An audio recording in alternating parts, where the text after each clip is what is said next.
What was it that attracted you to Peoria? I mean, had you heard of Peoria prior to reading about the job opening? Had heard of Peoria, spent time working on my PhD in Carbondale. Okay. So I had experience living in Carbondale for about 2.5 years, and then, like I said, spending about 5.5 years up in Oak Forest. Very attracted to Peoria. Once again, it's based on the curriculum programs that were already in place.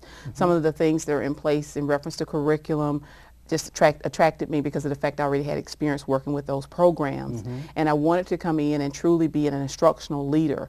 We hear so much about being an instructional leader, whether you're a principal or a superintendent. And I really wanted to put my skills to work in a district that already, like I said, had the programs in place that I had experience in. So that was the attractive piece of it. Also knowing that it was a smaller district with about 14,000 students as opposed to 133,000. To be able to make a difference, to get to know staff members on an intimate level, to get out and be able to be known in the community so that could work together as a team. So it was the being attracted to a smaller community, a smaller school district that already had curricular programs in place.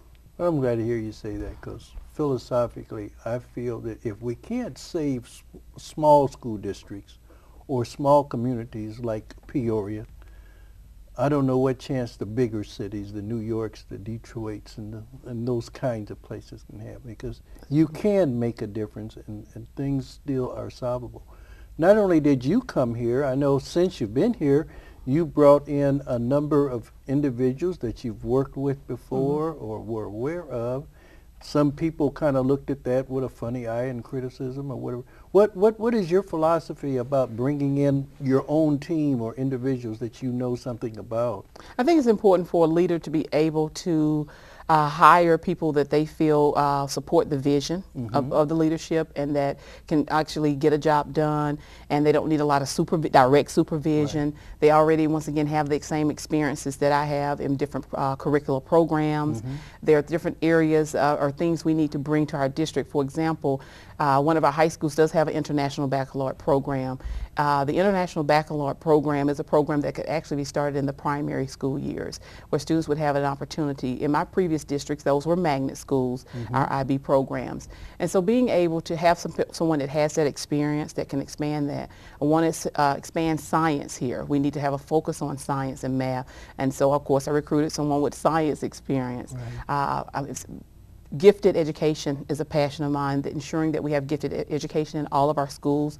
So I have someone with the gifted education experience. So I was looking for people that already had experience in areas that aligned with my vision. And whether they were from within or outside, I just looked for the best. Okay, and I'm glad to hear that. I mean, in fact, I was impressed. I wasn't able to attend, but I understand you had a very successful and a positive rally type of a thing down at the Civic Center just before school started. What was your purpose or philosophy in terms of bringing all of the educators together in one spot at that time? I wanted everyone to start the school year off on the same page, to understand that we were going to be focusing on 4 concepts: respecting the customer, respecting learning, respecting our finances, and respecting individual differences. So I wanted them to hear that from me.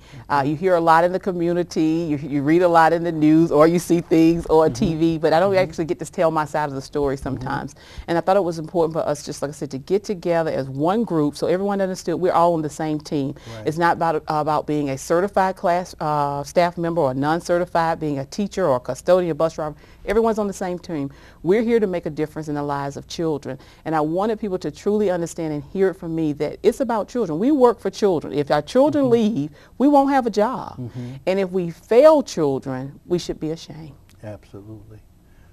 How do you feel about parent involvement in terms of the school system as a whole, or the classroom in particular?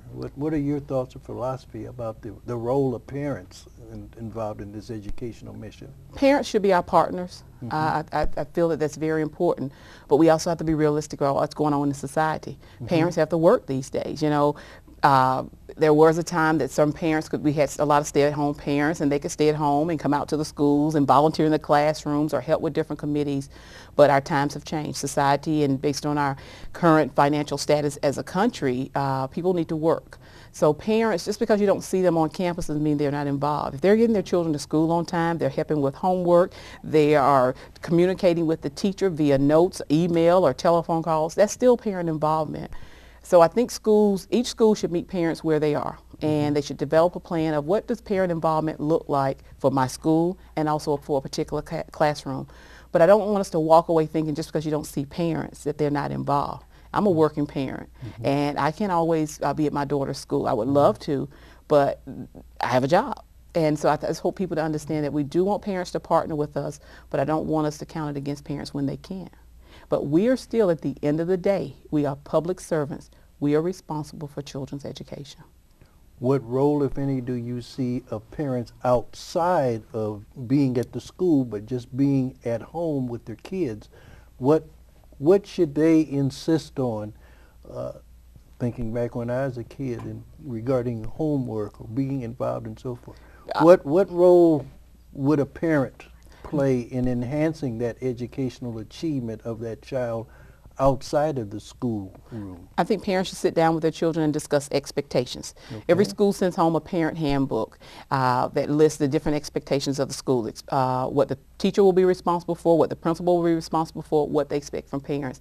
And I think it's important for parents to sit down with their child and say, you understand when you report to school that you are to respect the teacher, you are to respect the principal, you respect the custodian, every staff member that you're involved with, and that parents are to support the school. And if there is a misunderstanding or questioning about a particular situation, that they go to the teacher first.